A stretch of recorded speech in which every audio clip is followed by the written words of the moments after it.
नाज़रीन front page में अवां खे भलीकार आऊं हां लैला निसार ऐं मूंसां गॾु स्टूडियोज़ में मौजूद आहिनि सीनियर सहाफ़ी GM जमाली साहब। जमाली साहब अस्सलाम वालेकुम and welcome to the show.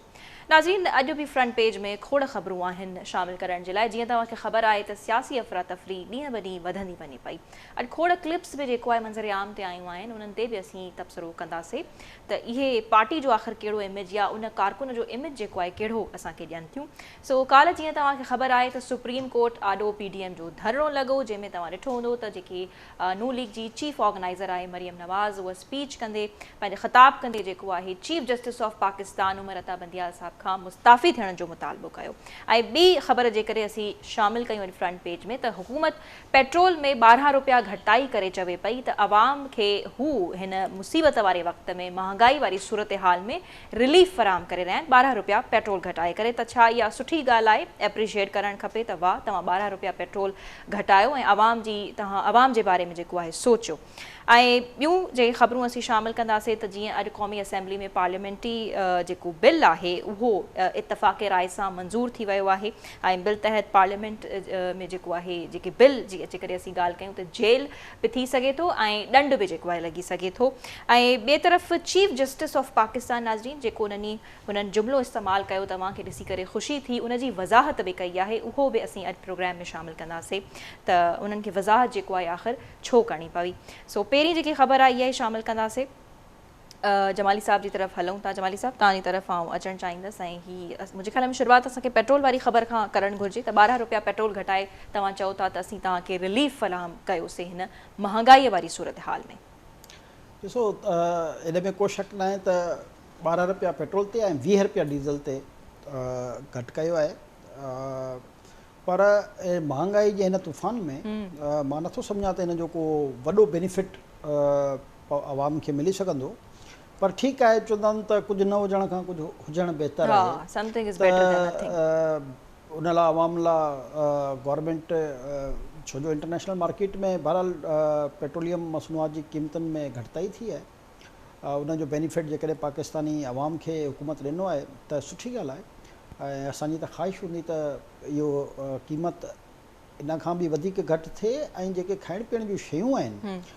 छो जो हमेशह जेकॾहिं तव्हां ॾिसो त जॾहिं पेट्रोल जी क़ीमत वधंदी हुई त खाइण पीअण जी तमामु शयुनि जूं क़ीमतूं मक़ामी सतह ते नाणे वारे वज़ीर जो बि स्टेटमेंट आहे। हाणे जेको आहे इहो हुकूमती मशीनरी जो ई कमु आहे, जेके ज़िलई इंतिज़ामिया जेके असां चवंदा आहियूं त हू इन शइ ॾे तवजह ॾियनि ऐं इन पेट्रोल जी या डीज़ल जी घटिताई खां आवाम खे जेको असल रिलीफ मिलंदो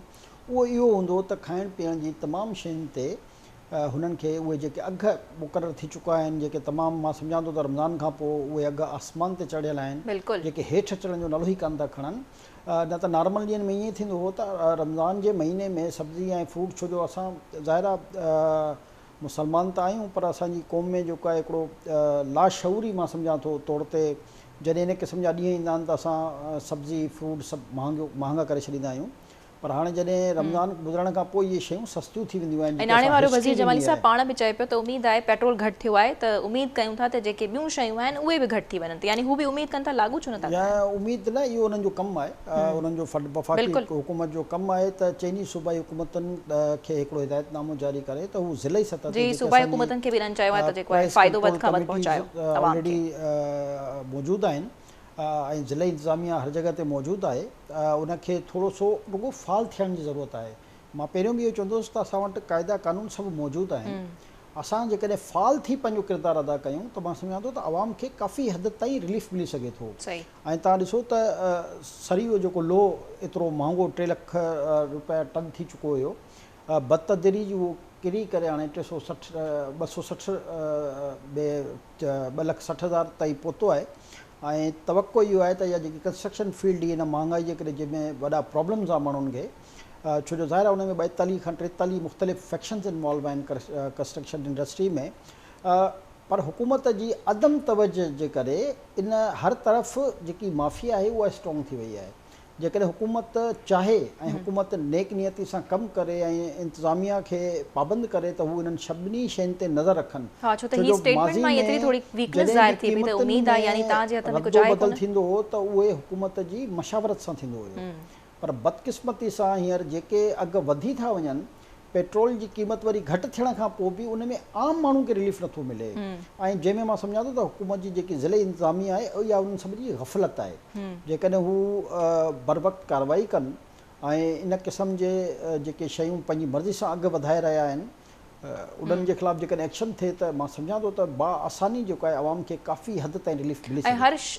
माण्हू वटि जेको शयूं फ़रोख़्त करे थो जमाली साहिबु उन वटि इहो रीज़न अची वियो आहे जॾहिं उन खां असीं का पुछा कजे थी त ही फलाणी शइ जेको आहे एतिरी महांगी छो आहे, पहिरियों त न हूंदी हुई, त हू फ़ौरन सां चवे पियो जवाब में त डॉलर वधी वियो आहे, पेट्रोल वधी वियो आहे ऐं इहो ई कारण आहे त ही शयूं बि जेको आहे वधी वियूं आहिनि। ऐं जिते नाणे वारो वज़ीर अहिड़ी स्टेटमेंट ॾिए थो त उमेद आहे त उहे शयूं जेके असां इम्पोर्ट न करे रहिया आहियूं सही उहे शयूं बि हिते डॉलर जो या फ्यूल जो बहानो बणाए जेको आहे महांगियूं करे छॾींदा आहिनि न त उहो ई मां चवां थो त हुकूमत जी अदम तवजह जे करे ऐं जेकी ज़िले इंतिज़ामिया आहे उन्हनि जी गफ़लत जे करे जेको आहे इहे मसइला पैदा थींदा आहिनि। जेकॾहिं इंतिज़ामिया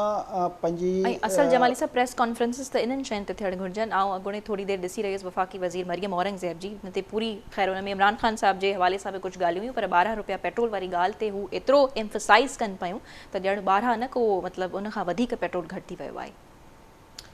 ॾिसो 12 रुपया पेट्रोल ते ऐं 20 रुपया डीज़ल ते घटि करण बि हिन मौजूदा पाकिस्तान जी पाण बि चवंदा त असीं कोशिशि करे एतिरो ई करे सघियासीं। पहिरियों त इहा इतला ई त डीज़ल ते 30 रुपया घटि करे रहिया पर बहरहाल 20 रुपया घटि थियो डीज़ल। पर मां सम्झां थो त हिन मौजूदा जेकी सूरत हाल आहे पाकिस्तान जी जेकी मुआशी हालात आहिनि जे बावजूदि जेकॾहिं इहा घटिताई थी आहे त बहरहाल चवंदा आहिनि त गवर्नमेंट पंहिंजे दिलि ते वॾो पथर रखी जेको आहे इहो फ़ैसिलो करणो पियो ऐं ज़ाहिर आहे आवाम परेशान आहे। ऐं मां त पहिरियों बि चवंदो आहियां त का बि पॉलिटिकल हुकूमत कॾहिं बि न चाहींदी आहे त महांगाई थिए छो जो ज़ाहिर आहे उनजे लाइ अल्टीमेटली आवाम में नफ़रत पैदा थींदी आहे। पर असल जेको मां चाहियां थो त जेकी हिननि ॾिसो हाणे इहो पैसा घटि करण सां अरबे रुपए जो क़ौमी ख़ज़ाने खे नुक़सानु त थींदो न। त इहा जॾहिं गवर्नमेंट बर्दाश्त करे थी पंहिंजे बजट ते त पोइ तव्हां छो न पंहिंजी ज़िले इंतिज़ामिया खे थोरो फाल बणाए ऐं उनजो एक्चुअल रिलीफ आवाम ताईं पहुचायो त इहो बेनिफिट जेको आहे आवाम खे बि मिलंदो ऐं इन जे लाइ गवर्नमेंट जे लाइ बि जेको आहे आवाम में पैदा थींदो त हिननि पंहिंजी तंदई सां महिनत सां इन्हनि शयुनि जी जेकी क़ीमतूं उन्हनि खे जेको आहे घटि करायो। त असल तवजह जिते ॾियणी घुरिजे मां सम्झां थो सूबाई हुकूमतनि खे ऐं ज़िले उहिदेदारनि खे उते हिननि जी तवजह कान्हे ऐं जेसि ताणी इहे फोकसली हिननि शयुनि खे तवजह सां न ॾिसंदा तेसि ताणी पॉलिटिकल मसइला ॾिसो पाकिस्तान जॾहिं खां ठहियो आहे पॉलिटिकल मसइला इन क़िस्म जा 19-20 जे हिसाब सां हलंदा रहिया त हाणे बदकिस्मती आहे त न पेट्रोलियम जेकी बि मसनूआत आहिनि इन्हनि जी जॾहिं क़ीमतूं मथे वेंदियूं आहिनि त उहो महांगाई हिकदमि जम करे वेंदी आहे। पर जॾहिं हिन जूं क़ीमतूं घटि ईंदियूं आहिनि त हीअ जेके महांगाई जा जेके कंदड़ माण्हू आहिनि उहे उन्हनि शयुनि जी क़ीमत करे घटि न कंदा आहिनि चाहे उहो सब्जियुनि जी सूरत में हुजे फ्रूट्स जी सूरत में हुजे बेकरीज़ जे आइटम जी सूरत में हुजे खीर हाणे त हर हिकु रेड़ी वारे खे दुकानदार खे बहानो अची वियो आहे त महांगाई वधी वई आहे इन जे करे असां बि करे छॾियो इहो कमु आहे गवर्नमेंट जो त भई जॾहिं फ्यूल जी प्राइस ही हुई त तव्हां हिन जो रेट ही फिक्स कयो हाणे जेको आहे तव्हां रेट ही फिक्स कयो त इहो गवर्नमेंट जी ज़िमेदारी आहे जंहिंखां मां सम्झां थो त हू उन में मुकमिल तौर ते कोताही बरते रहिया आहिनि। सही ॻाल्हि आहे। बहरहाल आवाम जेको आहे परेशान आहे इहा हिकिड़ी रियलिटी आहे त हुकूमतनि खे सम्झणु घुरिजे त जीअं जमाली साहब बि डिस्ट्रिक्ट मैनेजमेंट जी ॻाल्हि कई उन ते जेकॾहिं मथां ई लेवल ते नज़रसानी कई वञे त काफ़ी मसइला जेके आहिनि उहे बहितर थी सघनि था ऐं सॉल्यूशन जेको आहे बाक़ाइदा यानी जेके ख़राबु थियल इन शयूं आहिनि या हर दुकानदार हर रेड़ी वारो जेका ॻाल्हि रीज़न ॾेई रहियो आहे उहो एटलीस्ट हू ॾियणु बंदि करे वेंदो। बहरहाल प्रोग्राम में कुझु ॿियूं असीं ख़बरूं शामिल कयूं था। जमाली साहब अॼु पार्लियामेंट में क़ौमी असेंबली में तौहीन पार्लियामेंट जो बिल जेको आहे इतफ़ाक़ राय सां मंज़ूर थियो ऐं उन तहत बिल तहत इहो चयो वञे थो त पार्लियामेंट या उन जे कंहिं बि कमेटी या ऐवान जे मेंबर जो इस्तेकाक मुतासिर करण ते सज़ा मिलंदी यानी जेल ऐं ॾंड जी सूरत में। ज़ाती तौर ते बिल जी शदीद ज़रूरत बिल जी जो हामी कान्या छो जो पार्लियामेंट में जेके बि नुमाइंदा आहिनि उहे अवाम जे वोट सां मुंतख़ब थींदा आहिनि ऐं हर मेंबर जो इस्तेकाक ठीकु आहे पंहिंजी जाइ ते पर छो जो हू पब्लिक प्रॉपर्टी हूंदा आहिनि त मां सम्झां थो त उन्हनि ते कंहिं बि क़िस्म जी तनक़ीद या कंहिं बि क़िस्म जो जेको जेकॾहिं को अहिड़ो कमु करे रहिया आहिनि उन जी मुखालफ़त जेको आहे उहो हिकिड़ो जाइज़ अमल आहे। पर हे जेको सॼी सूरत हाल क्रिएट थी आहे ज़ाहिर आहे सुप्रीम कोर्ट ऑफ पाकिस्तान जंहिं अंदाज़ में पार्लियामेंट जे बिलनि खे बुलडोज़ करे रहियो हुयो हे उहो हुनजो नतीजो आहे। न त इन बिल जी का ज़रूरत कान्हे, पर मौजूदा सूरत हाल खे मद्देनज़र रखंदे, छो जो मां कॾहिं इहो न चवंदुसि त नज़रिया ज़रूरत आहे त इन करे इहो थियणु घुरिजे, मां इन बिल जे ख़िलाफ़ आहियां। त ही बिल भी पार्लियामेंट खे करंट सिचुएशन खे ॾिसी करे आंदो ई अथव, ज़ाहिर आहे सुप्रीम कोर्ट वर्सेस मुख़्तलिफ़ पार्लियामेंट जी हले पियो, पार्लियामेंट त उहो अदालत जेको आहे उहो सुप्रीम कोर्ट जी चए थी त सॼी कार्रवाई मूं ॾांहुं खणी अचो। सुभाणे जेकॾहिं इहा पार्लियामेंट चए त तव्हां सभिनी केसनि जी जेको आहे सॼी कार्रवायूं जेको आहे असां वटि खणी अचो, जेके हेयरिंग थियूं ऐं तव्हांजा जेके रिमार्क्स आहिनि उहे सभु लिखी असां वटि खणी अचो, त पोइ हिकिड़ो तज़ाद पैदा थी वेंदो। त इन क़िस्म जो बिल बहरहाल मुंहिंजी ज़ाती राय जे मुताबिक़ मां इन जे ख़िलाफ़ आहियां। ख़ुशी इन बिल खे मंज़ूर कयो वियो। पब्लिक प्रॉपर्टी हूंदा आहिनि, यानी कि जेको बि पॉलिटिशियन आहे बहरहाल पब्लिक ऑफिस होल्ड करे रहियो आहे न, त उन ते त तनक़ीद थींदी। जेकॾहिं उहो को वज़ीर आहे या इनफैक्ट MPA बि आहे या MNA आहे या सेनेटर आहे, त उन ते त तनक़ीद थींदी। ज़ाहिर आहे अवाम जॾहिं वोट ॾिए थो तव्हांखे या इन्हनि ऐवाननि में आणे थो ऐं अवाम जी मां सम्झां थो ख़्वाहिशनि जे मुताबिक़ जेकॾहिं बिल खां पोइ अवाम बि इन्हनि ते तंज़ या तानो जेको आहे न ॾेई सघंदो छा? इन बिल जो मक़सदु जेको आहे इहो ॾिसो, इहो त हिननि खे पाण खे डिफाइन करिणो पवंदो त आया इहो सिर्फ़ु हिननि जुडिशरी जे पर्पज़ लाइ रखियो आहे या ॾिसो न हाणे हिन जीअं हिकिड़े कंहिं बि मेंबर जे ख़िलाफ़ तव्हां सां ॻाल्हायूं था भई, सुभाणे चवनि था हिन मेंबर जो जेको आहे इस्तकाक मजूरू थियो आहे, हिननि खे जेको आहे हेतिरो ॾंड आहे, जेको आहे मां सम्झां थो इंसानी बुनियादी हक़नि जे ख़िलाफ़ आहे। इन क़िस्म जो बिल जेको आहे हिननि जोश में त पास करे छॾियो आहे। पार्लियामेंटेरियन खे जेकॾहिं पंहिंजे इस्तकाक जी एतिरी फ़िक्र आहे त पोइ सियासत न कनि न, छो जो सियासत जेकॾहिं कनि था त पोइ सियासत ते तनक़ीद त थींदी। सियासी फ़ैसिला जेके बि मां सम्झां थो जंहिंखे ग़लति लॻंदा, हर कंहिंजी ज़ाहिर सोच जी लेवल अलॻि अलॻि आहे। इन क़िस्म जा बिल मां ज़ाती तौर ते इन जे सख़्तु ख़िलाफ़ु आहियां त इस्तकाक क़ौमी असैम्बली जो या सूबाई असैम्बली जो या सेनेट जो को मेंबर आहे, उन खां वधीक मां सम्झां थो त उन आम माण्हू जो इस्तकाक आहे जंहिंजी वोट जी ताक़त सां उहो इन ऐवान में वेठो आहे। त हाणे उन अवाम जे लाइ त को इस्तकाक तव्हां कान रखियो, तव्हांखे त इहो बिल मंज़ूर करणु घुरिजे आहे त जेकॾहिं आम माण्हू खे का तकलीफ़ पहुची रही आहे त जंहिं जुडिशरी आहे या कानून नाफ़िज़ कंदड़ इदारा आहिनि, जेकॾहिं उतां का तकलीफ़ पहुची रही आहे त उनजे इस्तकाक जो तव्हां को बिल आणियो आहे। मां नथो सम्झां त वरी फ्रीडम ऑफ स्पीच ते ॻाल्हि वञी करे नथी पहुचे, जेकॾहिं फ़िलहाल त ख़ैर हिन बिल जा एतिरा ख़ासि तफ़सील बि कोन साम्हूं आया आहिनि। हाणे ज़ाहिर आहे के बि जेकी सपोज़ असां गवर्नमेंट जी ॻाल्हि कयूं त जेकॾहिं मिनिस्टर्स आहिनि ऐं उन्हनि जे महकमनि में या उन्हनि जी करप्शन जा स्टोरीज़ ईंदियूं आहिनि त सुभाणे उहो असेंबली में बीह करे चए त हिन सां मुंहिंजो इस्तकाक मंज़ूरु थी वियो ऐं फलाणे बिल जे तहत जेको आहे हिनखे सज़ा ॾेई वञे न, त इन क़िस्म जा बिल ख़तरनाक हूंदा आहिनि, ख़ौफ़नाक हूंदा आहिनि ऐं उन्हनि जो जेको इस्तेमालु हूंदो आहे उन सां जेको आहे उहो आम माण्हू खे ऐं ख़ासि तौर ते मां सम्झां थो त जेके आज़ादी इज़हार आज़ादी राय सां तालुक़ु रखंदड़ इदारा यानी सहाफ़ती इदारा आहिनि, उन्हनि जे लाइ जेको आहे ख़तरनाक साबित थींदो आहे। हींअर त पार्लियामेंटेरियन छो जो मुंहिंजो जेको पंहिंजी राय आहे त उहा सुप्रीम कोर्ट में जेको कुझु हली रहियो उन जे हवाले सां उन्हनि इहो बिल मंज़ूरु कयो आहे, पर इन जा रिपकशंस जेके आहिनि उहे तमामु ख़ौफ़नाक साबित थींदा। त हुकूमत खे साज़ी जेको आहे अवाम जी तव्हांखे इन करे मोकिलियो वेंदो आहे त तव्हां अवाम जे लाइ कानून ठाहियो, तव्हां पार्लियामेंट जे लाइ कानून ठाहे रहिया आहियो। इनजी तुक न आहे, का मंतक न आहे। सुभाणे जेको आहे ॿिया सभु इदारा चवंदा बाबा असांजे बारे में बि तव्हां हिकिड़ो कानून मंज़ूरु करे छॾियो, त असां ते बि जेको ॻाल्हाईंदो जेको आहे उहो तोहीने फलाणे हर हुकूमत जे टेन्योर में ॾिठो आहे। जीअं पीका कानून बि ॾिठोसीं, साॻियूं शयूं जेको आहे पोइ असीं ॾिसंदा आहियूं त हिकिड़ी इंतकामी सियासत हलंदी रहंदी आहे। उन ते ख़ैर ॻाल्हि त थींदी आहे, तबसरा बि थींदा आहिनि, कंस्ट्रक्टिव क्रिटिसिज़म बि थींदो आहे, पर नतीजो कोन निकिरंदो आहे। जेका हुकूमत ईंदी आहे नाज़रीन, उहा पंहिंजे मफ़ाद जी कानून साज़ी कंदी असांखे बाक़ाइदा तौर ते नज़र ईंदी आहे। ऐं क़ौमी असैम्बली में बि आऊं ॾिसी रही हुयसि त ॾाढो ख़ुशी हिन बिल खे मुस्कुराए करे जेको आहे स्पीकर हुया क़ौमी असैम्बली जा, उन्हनि इतफ़ाक़े राय सां जेको आहे इहो समूरो बिल जेको आहे मंज़ूर थी वियो। सो बहरहाल ॻाल्हि कयूं था 9 मई ते नाज़रीन जेके वाक़िया थिया, हसास इदारनि ते अटैक थियो, उन बाबति पंजाब काबीना जेको आहे 9 मई वारनि वाक़िअनि ते जेको आहे हिकिड़ी मंज़ूरी ॾिनी आहे, हिकिड़ो फ़ैसिलो कयो वियो हुयो त आर्मी एक्ट जे तहत कार्रवाई करण जो उन्हनि फ़ैसिलो कयो, जंहिंजी पंजाब काबीना जेको आहे मंज़ूरी ॾेई छॾी आहे। त जमाली साहब, इहा ख़बर असीं शामिलु कयूं त इन ते तव्हांजो छा चवणु आहे त इहो सही आहे? जेके नादरा जे ज़रिए जेको आहे उन्हनि माण्हुनि खे ॻोल्हनि पिया जिन अटैक कयो हसास इदारनि ते, त इहो दुरुस्त फ़ैसिलो आहे? ॾिसो, मां सम्झां थो त मौजूदा हालात में छो जो असांखे हर फ़ैसिलो जीअं असां तो हिन पार्लियामेंट बिल जी ॻाल्हि करे रहियासीं, अहिड़े तरीक़े सां जॾहिं अदालतूं पंहिंजे इख़्तियारात खां तजावज़ कनि, छो जो अदालतनि खे बि आइन जे तहत ई इख़्तियार ॾिना विया आहिनि न। सही ॻाल्हि आहे। यानी कि इन क़िस्म जो फ़ैसिलो त फ्यूचर जे कंहिं मुक़दमे में बि तव्हां कंहिंखे गिरफ़्तार नथा करे सघो। यानी असां अदालती तारीख़ में इन जी का मिसाल कान्हे जो इन क़िस्म जी स्वीपिंग ऑर्डर जारी कयो वञे त फलाणे खे या जीअं इमरान ख़ान जे लाइ इहो ऑर्डर पास थियो आहे त इन खे तव्हां आईंदा जेके कहिड़ो बि केस उन में गिरफ़्तार नथा करे सघो। त मां सम्झां थो इहो जजनि खे अलाए छा थी वियो आहे ऐं जज बेसिकली एक्सपोज़ थी रहिया आहिनि।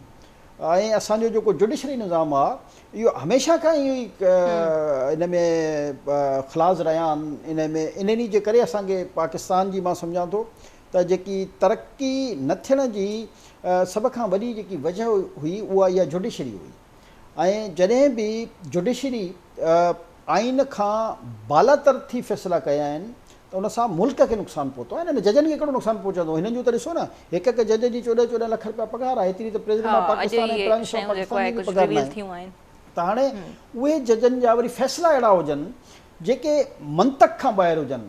यानी जेकॾहिं असांखे ज़मानत खपे त उन लाइ प्रॉपर असांखे हिकिड़ी पिटीशन फाइल करणी पवंदी, हिकिड़ो वकील करणो पवंदो, उन वकील खां पोइ उनजे पुठियां भॼणो पवंदो, पोइ कॾहिं केस लॻंदो, पोइ कॾहिं ज़मानत थींदी। ऐं हिते हिकिड़ी स्वीपिंग ऑर्डर्स जेको आहे जारी थियो आहे त हिनखे कंहिं बि क़िस्म गिरफ़्तार नथा करे सघो। त जॾहिं इन क़िस्म जा थींदा त इन ई शयुनि जूं कड़ियूं आहिनि जो आर्मी बि ज़ाहिर आहे ॾिसो न मुल्क जी दिफ़ा करण वारो सभ खां वॾो। जमाली साहब हिते हिकिड़ी शॉर्ट कमर्शियल ब्रेक वठूं था। ब्रेक खां पोइ इमरान ख़ान खे किथे ज़ाती हैसियत में तलब कयो वियो आहे। वेलकम बैक नाज़रीन। जमाली साहब तव्हां जितां ॻाल्हि कयो पिया उतां कंटिन्यू बि करे सघो था ऐं उतां बाद में जेको असांखे ॿी हिकिड़ी मां सम्झां थो त 9 मई ते जेके वाक़िया थिया कोर्ट ऐं सुप्रीम कोर्ट जेकॾहिं इन क़िस्म जा स्वीपिंग ऑर्डर्स जारी न करे हा त मुल्क में इहा सूरत पैदा न थिया। ऐं हाणे ज़ाहिर आहे पोइ हर इदारो मजबूर थी वियो न। हिन वक़्तु सभु अहम इदारा जमाली साहब आम्हूं साम्हूं अची विया आहिनि। सेंसिटिव जॾहिं तव्हां इंस्टॉलेशन्स ते हमला कंदा, जीअं असां कल्ह बि चयोसीं त 1965 ऐं 1971 में बि इन क़िस्म जा अटैक पाकिस्तान ते कान थी सघिया। हालांकि असांजो असली दुश्मन भारत जेको आहे त उनजी त इहा ख़्वाहिश रही त असांजी फ़ौजी तनसीबात खे हाणे भारतीय मीडिया ॾिसो त केतिरो आराम सां यानी कि असांजे मुल्क में इंतशार फैलाईंदड़नि उहो कमु करे ॾेखारियो जेको भारत जी या इसराइल जी ख़्वाहिश ई रही। ऐं गुज़िरियल 70 सालनि खां उन्हनि जी इहा ई ख़्वाहिश हुई।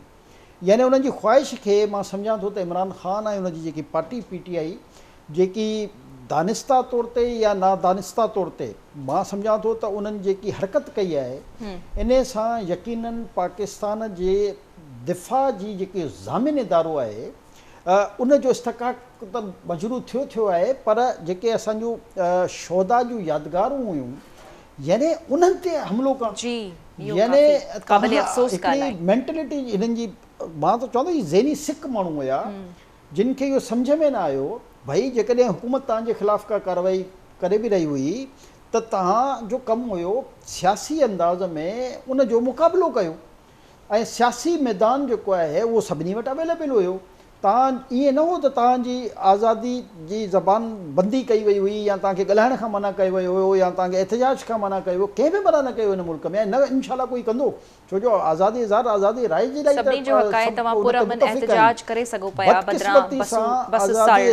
आज़ादी राय जी आड़ में जेके हरकतूं तव्हां कयूं उन सां सॼी दुनिया में, सिर्फ़ु पाकिस्तान में न सॼी दुनिया में असांजो जेको इमेज आहे उनखे केतिरो वॾो मुतासिर कयो वियो ऐं हिकिड़ो इंतिशार पैदा करे हिकिड़ी कोशिश कई वई त दुनिया में इहो पैगाम ॾिनो वञे त असांजी जेकी अवाम आहे, हालांकि इहे 200-400 माण्हू बि न तव्हां जेकॾहिं सॼे मुल्क में जिते बि निकिता इन जे घणियूं टोलियूं हुयूं, 50 माण्हू 100 माण्हू 60 माण्हू 200 माण्हू वधि में वधि जेके इन क़िस्म जी टोलियुनि में तव्हां कोर कमांडर हाउस में तव्हां घिरी वञो यानी जिना हाउस तव्हां जेको आहे उहो जहाज़ जेको जंहिंजे मां सम्झां थो इंडिया जे लाइ ख़ौफ़ जी अलामत हुई, उन जहाज़ खे वञी तव्हां साड़े छॾियो। तव्हां असांजा उहे शहीद जिन पाण खे क़ुर्बान कयो, तव्हां सोचो त उन्हनि जी माउनि ते, उन्हनि जी ज़ालनि ते, उन्हनि जी भेणनि ते, उन्हनि जे भाइरनि ते, उन्हनि जी कुलीग्स ते या सॼी पाकिस्तानी क़ौम ते उनजो कहिड़ो तासुर पैदा थींदो त उहे शहीद जेके जिन ते असां फ़ख़्रु कंदा आहियूं, जिन पंहिंजी जानुनि खे क़ुर्बान करे हिन मुल्क जी वहदानियत खे बचायो, हिन मुल्क जी दिफ़ा कई, तव्हां उन्हनि जी यादगारनि खे वञी बाहि ॾेई छॾियो। ऐं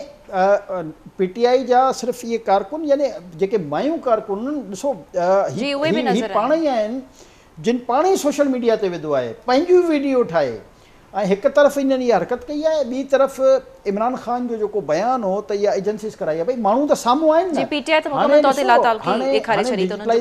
दौर अची चुको आहे, हींअर कैमरा मौजूदु आहिनि, मोबाइल में हर माण्हू, ऐं हिननि जो त सभ खां वधो मां चवंदो न प्रूफ इहो ई आहे त हिननि पाण PTI जे वर्कर्स, PTI जे कारकुननि, PTI जे उहिदेदारनि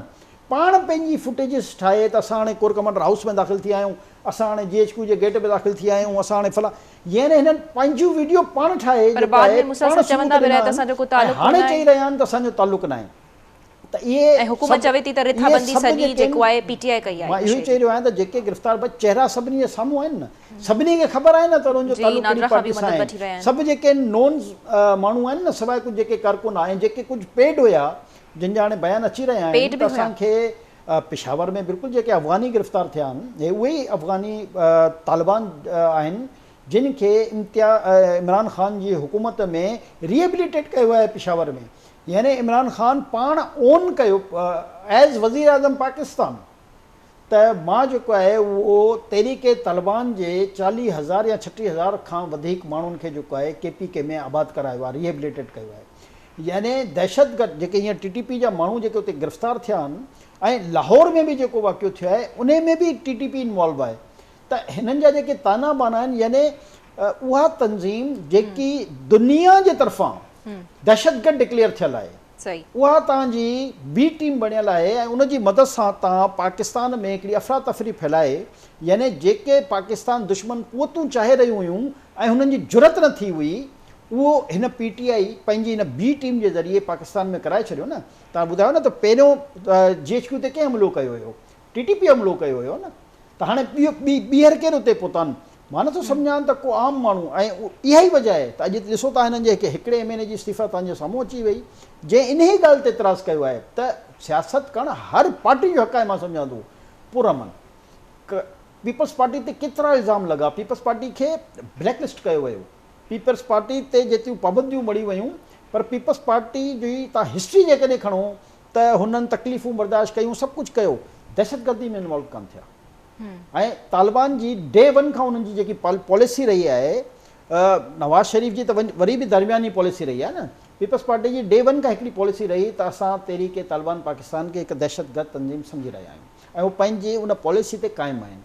त दहशतगर्द कहिड़ी बि जमात हुजे, दहशतगर्द कहिड़ो बि गिरोह हुजे, कॾहिं बि उनखे पॉलिटिकल सफ़न में जॻह न ॾिबी आहे। पर हीअ वाहिद पार्टी आहे इमरान ख़ान जी, जंहिं उन टेररिस्ट पार्टी खे, जेकी दुनिया जे तरफ़ां डिक्लेयर थियल टेररिस्ट पार्टी आहे, उनखे हिन पार्टी में शामिलु कयो। यानी TTP ते उहो फ़ख़्रु कंदो आहे, यानी जिन इमाम बारगाहनि ते हमला कया, जिन मस्जिदनि ते हमला कया, जिन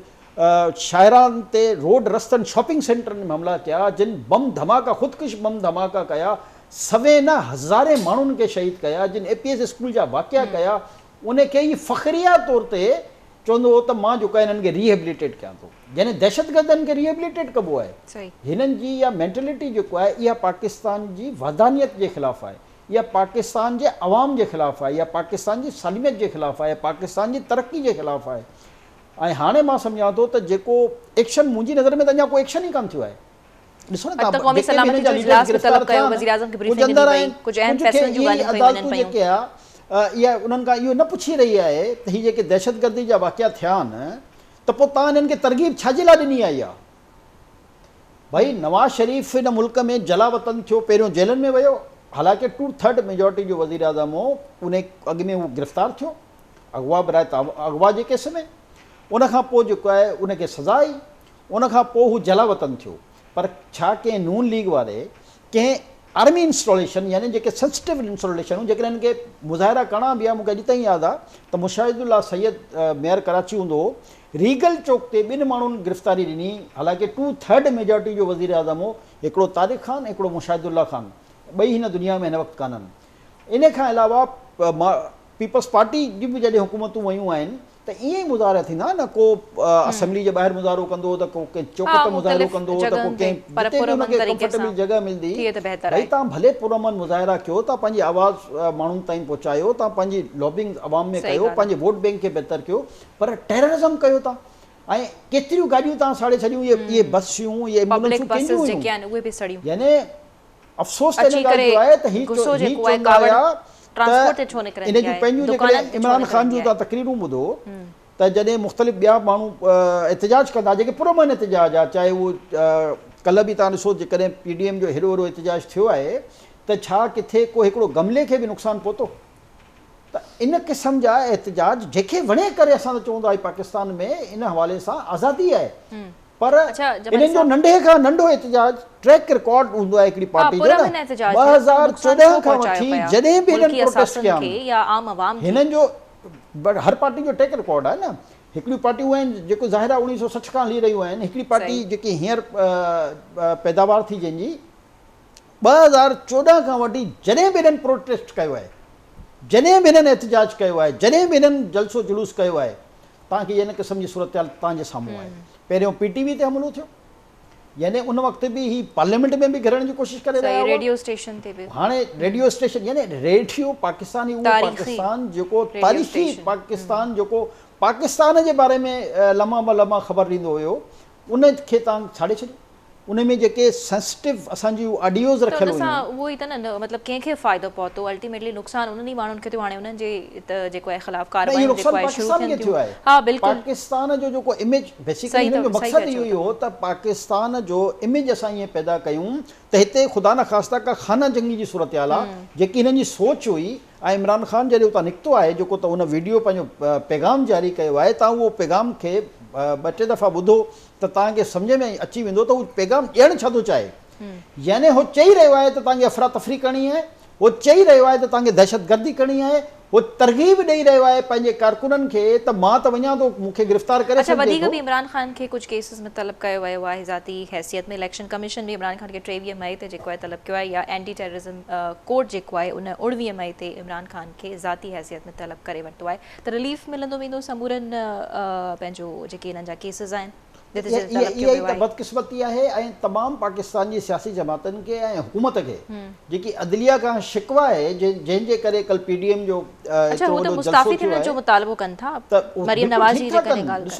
जॾहिं तव्हांजा रिमार्क्स ऐं तव्हांजा ऑर्डर्स नज़र अचनि त ही ॿियाई ते मुबनी आहिनि, ही पसंदि ऐं नापसंदि ते मुबनी आहिनि, ही जेके तव्हां रिलीफ ॾेई रहिया आहियो इन जो आइन ऐं कानून में का गुंजाइश कान्हे। यानी मां चवंदो न स्वीपिंग इन्हनि खे हिकिड़ो ऑर्डर्स था मिलनि त कंहिं बि क़िस्म में गिरफ़्तार न करे सघो। हिस्ट्री मूंखे ॿुधायो पाकिस्तान जा कई वज़ीर आज़म गिरफ़्तार थिया आहिनि, पाकिस्तान जा समूरा जेके वज़ीर मुख़्तलिफ़ रहिया आहिनि उहे उन्हनि मां वॾी तइदाद में गिरफ़्तार थिया आहिनि, MNAs MPAs पार्टी लीडर्स। कॾहिं कंहिंखे स्वीपिंग केसिस में ज़मानत कान मिली आहे। हिननि जे लाइ यानी कि जेकॾहिं क़तल जो केस आहे, एंटी टेररिज़म जो केस आहे, यानी दहशतगर्दी जो केस आहे, त ऑर्डर पास थियो आहे त कंहिं बि क़िस्म गिरफ़्तार न करे सघंदा। त ज़ाहिर आहे अच्छा मुख़्तलिफ़ PTI वर्कर्स खे त को रिलीफ कोन मिलियो आहे। उन्हनि अॼु बि ज़मानत जी दरख़्वास्त जेको आहे दाख़िल कराई, पर उहा रद्द थी वई। ऐं तव्हां थोरी देरि अॻु में जेको आहे फवाद चौधरी साहब जी बि फुटेज ॾिठी हूंदी त उन्हनि खे पुलिस गिरफ़्तार करणु अचे पई, पर हू जेको आहे हुननि डुक भरी ऐं हू ड्रोड़िया पंहिंजो हाई कोर्ट जी तरफ़। हाणे ॾिसो ख़ौफ़ जी अलामत, तव्हां जेकॾहिं उन फुटेज खे गौर सां ॾिठो त किथे बि नथो लॻे त पुलिस हिनखे गिरफ़्तार करण लाइ आई। हिकिड़ी पुलिस जी वैन रुगो नज़र अची रही आहे, पर हू ॾाढी तेज़ रफ़्तारी सां उन्हनि भॼण जी कोशिश कई। पाण खे चवंदा त टक्कर के लोग, हाणे टक्कर के लोग जेको आहे ऐं चवंदा त जेल ऐं हथकड़ियूं असांजो ज़ेवर आहे।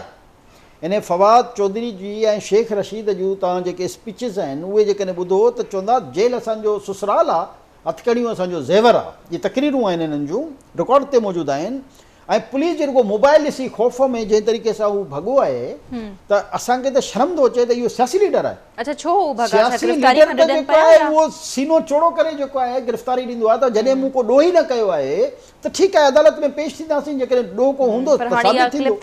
हालांकि अदालतनि जी सपोर्ट जे बावजूद बि हिननि जो इहो हाल आहे। ऐं जेकॾहिं अदालतूं मेरिट ते फ़ैसिला लॻण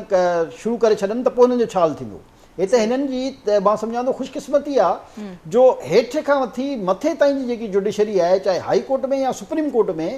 जेतिरा हिननि खे रिलीफ मिली रहिया आहिनि माज़ी में कंहिं बि सियासी जमात खे त कान मिलिया आहिनि न उन जे बावजूदि बि हिननि जे तव्हां ख़ौफ़ जो आलम ॾिसो त 2 ॾींहं रुगो जेल में रहंदा उन खां पोइ ऐं मकाफ़ाती अमल बि आहे त ॿिया पॉलिटिकल लीडर जॾहिं जेलनि में या हिते हूंदा ऐं काफ़ी अरसे रहण खां पोइ जॾहिं उहे चवंदा त असांखे कमर में सूरु आहे या जेको आहे हॉस्पिटल जो में वेंदा हुआ या जेको बि टेस्ट कराईंदा हुआ त उन ते ई मज़ाक़ उॾारींदा हुआ यानी नवाज़ शरीफ़ जी वाइफ जे बारे में जेकी बिस्तर मर्ग ते हुई सभिनी खे ख़बर हुई त डॉक्टरनि जवाबु ॾेई छॾियो आहे उनजो बि मज़ाक़ उॾारींदा त हीअ ड्रामेबाज़ी ऐं करे उते जेका जा कूड़ा सर्टिफिकेट वरिता आख़िर में हुनजी डेथ थी वई पर हीअ मज़ाक़ उॾारींदा हीअ मज़ाक़ न उॾाइणु घुरिजे ऐं हाणे हिननि जो को अहिड़ो लीडर आहे तव्हां लॻायो न त इमरान ख़ान जेको व्हील चेयर ते आयो ऐं जंहिंजी मां त चवां थो शौकत ख़ानम जी अस्पताल जे ख़िलाफ़ु तहक़ीक़ात थियणु घुरिजे त उनजो कूड़ो सर्टिफिकेट कीअं ॾिनो त हुनजी पेर सुॼियल आहे ऐं हू हली नथो सघे ऐं जेको आहे उनखे आराम जी सख़्तु ज़रूरत आहे त पोइ काॾे वियो उहो सर्टिफिकेट काॾे वियो उहो जेको हुननि मेडिकल कयो हुयो त अहिड़ी 2 नंबर हॉस्पिटल जे ख़िलाफ़ु मां सम्झां थो त एक्शन थियणु घुरिजे त उहो कूड़ा सर्टिफिकेट जिन डॉक्टरनि इहे इशू कया आहिनि उन्हनि डॉक्टरनि ख़िलाफ़ु बि एक्शन थियणु घुरिजे यानी डॉक्टर जेको हिकिड़ो मां सम्झां थो त अहिड़ो पेशो आहे जंहिंखे माउ ऐं पीउ जे बराबरि जो रुतबो ॾिनो वियो आहे उस्ताद खे ऐं डॉक्टर खे ऐं उहे डॉक्टर जेके आहिनि जेकॾहिं शौकत ख़ानम जा आहिनि त उहे हिकिड़ा कूड़ा सर्टिफिकेट जारी करे रहिया आहिनि त हिन जे पेर में फलाणो मसइलो आहे ऐं जॾहिं रेंजर्स हुनखे कयो आहे त उन खां पोइ ठीकु ठाकु थी वियो हाणे काॾे हली वई व्हील चेयर काॾे हली वियो उहो पेर ऐं काॾे हली वियो सभु मामला यानी फ्रॉड त इहो फ्रॉड जो कूड़ जो यानी की हिते ई सिर्फ़ु असां हिन हिकिड़े नंढे मसइले जो जेकॾहिं जाइज़ो वठूं त हीअ सादिक़ा अमीन न रहियो न हिन जी हॉस्पिटल रही जेकी कहिड़ी फ्रॉड हॉस्पिटल साबित थी जंहिं कूड़ा सर्टिफिकेट इशू कया न इमरान ख़ान रहियो जे कूड़ ॻाल्हायो त मुंहिंजी टंग ते मुकमल तौर ते पीटीआई जेको आहे तव्हांखे फाथल नज़र अचे थी ऐं ॿियो इहे ख़बरूं बि गर्दिश कंदियूं त पीटीआई ते पाबंदी लॻी रही आहे ॾिसो ज़ाहिर आहे इहे ख़बरूं दहशतगर्दी जी वारदातनि में मुलविस थियण जा सबूत मौजूदु आहिनि न ॾिसो तव्हां पंहिंजे बयान तां भले हाणे तव्हां उन्हनि खे ओन नथा कयो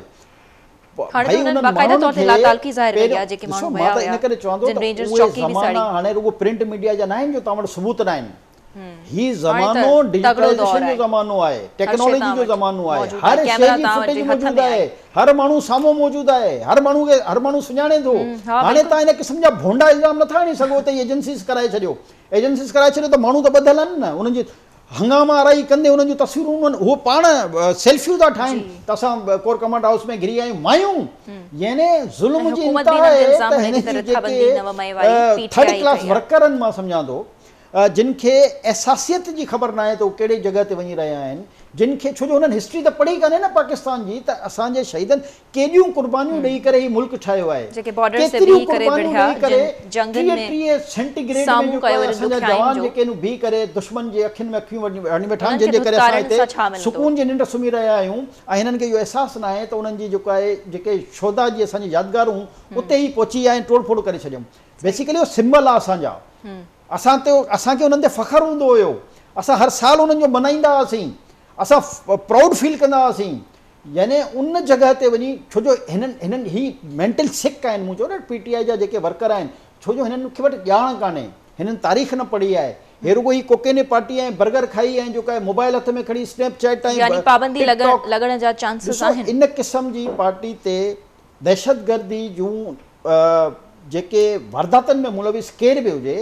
उन सां कंहिं बि क़िस्म जी रैत जे असां हक़ में न आहियूं पुरअमन एहतजाज पुरअमन तरीक़े सां ॻाल्हाइणु पुरअमन तरीक़े सां माण्हुनि खे कन्विंस करणु पुरअमन तरीक़े सां पंहिंजो जेको बि पॉइंट ऑफ व्यू आहे अवाम ताईं पहुचाइणु उहो सभिनी जो हक़ आहे कहिड़ी बि पॉलिटिकल पार्टी हुजे पर इन क़िस्म जी दहशतगर्दी में मुलविस कंहिं बि पार्टी खे कंहिं बि माण्हू खे रिआयत न ॾियणु घुरिजे छो जो असांखे फ्यूचर सेट करिणो आहे हीउ मसइलो हींअर जो न आहे हाणे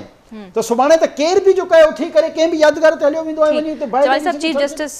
साहब जी ॻाल्हि कयूं था चीफ जस्टिस जेके पाकिस्तान जा आहिनि हुननि चयो त जेको हुननि इमरान ख़ान खे ॾिसी करे चयो गुड टू सी यू त हू अदब ऐं इख़लाक़ जे दायरे में अचे थो हर कंहिंखे चवंदा त ख़ामख़ा मूंखे तंज़ जो निशानो छो बणायो वियो अफ़सोस जी ॻाल्हि आहे जो चीफ जस्टिस साहब इहो बि चयो आहे अच्छा मां सॼी अदालत खे चैलेंज थो कयां त अॼु ताईं जी तारीख़ जो हिकिड़ो मूंखे ॿियो मुल्ज़िम अहिड़ो ॿुधाए छॾनि जंहिंखे हिन इहो जुमिलो चयो हुजे हा मसइलो इहो ई आहे न त इन जो मतिलबु इहो बि सादिक अमीन कान्हे जंहिं एतिरो वॾो कूड़ ॻाल्हायो आहे अच्छा। ऐं ॿुधाए असांखे त कहिड़े पॉलिटिकल लीडर खे या कहिड़े हुन में जेको केस में घुरबल हुजे उन खे न इहो जुमिलो चयो आहे। सही मसइलो इहो आहे त कूड़ ॻाल्हाइण सां जेको आहे न उहो इंसानु वॾो कान थींदो आहे। जेकी हिन ग़लती कई उन ते हिनखे माफ़ी वठणु घुरिजे हा त मूंखे इहो कमु न करणु घुरिजे हा ऐं मां उन ते क़ौम खां ऐं हिन जुडिशरी जे पूरे निज़ाम खां माफ़ी वठी रहियो आहियां त असांजे निज़ाम में इहा शइ अलाउ न आहे, इजाज़त न आहे। सभिनी खे माफ़ी वठणु घुरिजे हिननि खे त इहो जेके जुमिला इहे जजनि जे शायाने शान न आहिनि ऐं हे हुनखे जस्टिफाई करे रहियो आहे। त असां चऊंसि था त ॿुधाए न कहिड़ो अहिड़ो मुल्ज़म आहे जेको तुंहिंजी अदालत में पेश थियो ऐं उनखे तव्हां जुमिला चया जस्टिफाई मुनासिब न आहे कयो अॼु त हुननि ते वधीक जेको आहे तंज़ थिए पियो। हुननि चयो त आउं त इहा शइ हर कंहिंखे चवंदो आहियां। सो बहरहाल जमाली साहब टाइम जेको आहे पूरो थी चुको आहे। तव्हांजी वॾी महिरबानी। नाज़रीन मुल्की हालातनि जे लाइ वधीक जेको आहे दुआ ई करे सघिजे थी ऐं मुलाक़ात थींदी ईंदड़ हफ़्ते। तव्हां ऐं असांजी पंहिंजो तमामु घणो ख़्यालु रखंदा। अल्लाह हाफ़िज़।